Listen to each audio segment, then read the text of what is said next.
je vais me mettre maintenant en mode Follow Me.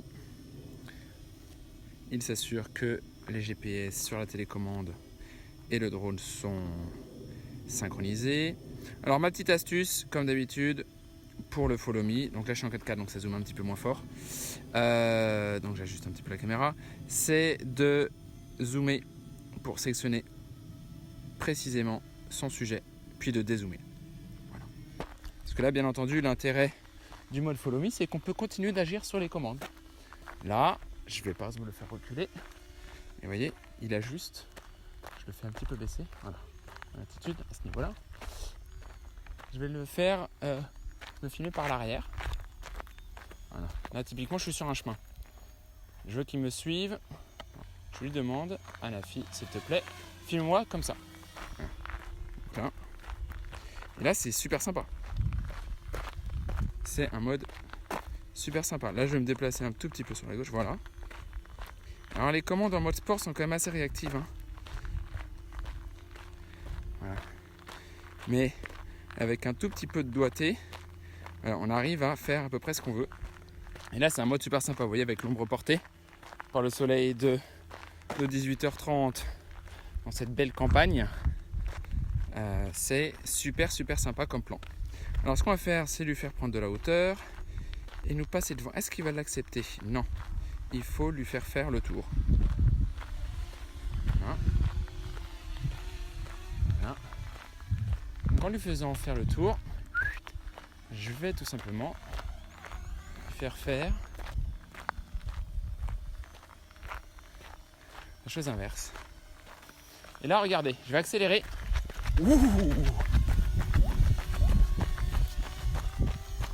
ça fonctionne parfaitement bien. Je vais reprendre mon petit 360. Et on va retourner de là où on vient. Pareil, en marche avant. Alors bien sûr, quand je le vois, quand je le pilote de face, ce qui est un petit peu compliqué, c'est que naturellement les commandes sont inversées. Quand je veux qu'il aille à gauche, il faut que je mette la commande à droite. Quand je veux qu'il aille à droite, il faut que je mette la commande à gauche. Les joggers qui passent. Bonjour. Bonjour.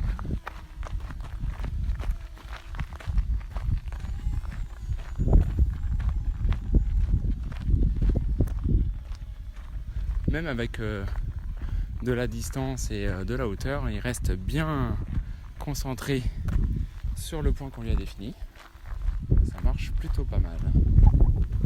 Alors j'imagine qu'il y a peut-être encore un peu de progrès à faire sur les pertes de sujets, mais là vous voyez ça fait quand même combien, 6 minutes, 5 minutes que j'ai lancé le mode et il m'a pas perdu hein.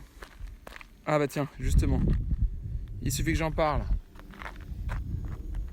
Voilà. Alors là, je vais vous montrer une méthode.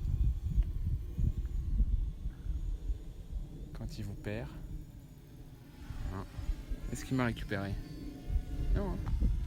Et peut-être qu'il va me récupérer tout seul. Hein. Peut-être qu'il va me récupérer tout seul. Non. Là, je me redessine.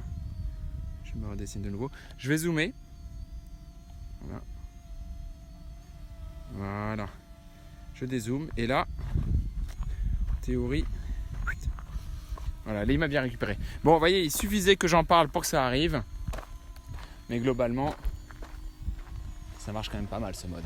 Et là, regardez, ça j'adore. Voilà, on se met à hauteur du sujet. On avance au maximum. Là, il va bien en ligne de mire. Et là, j'avance, tranquille.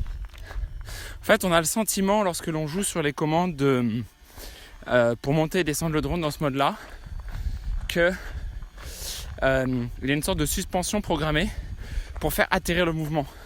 Donc si on fait un mouvement de descente, il va le compenser pour qu'il s'arrête doucement, pour qu'à la caméra, à la prise de vue, ça reste agréable.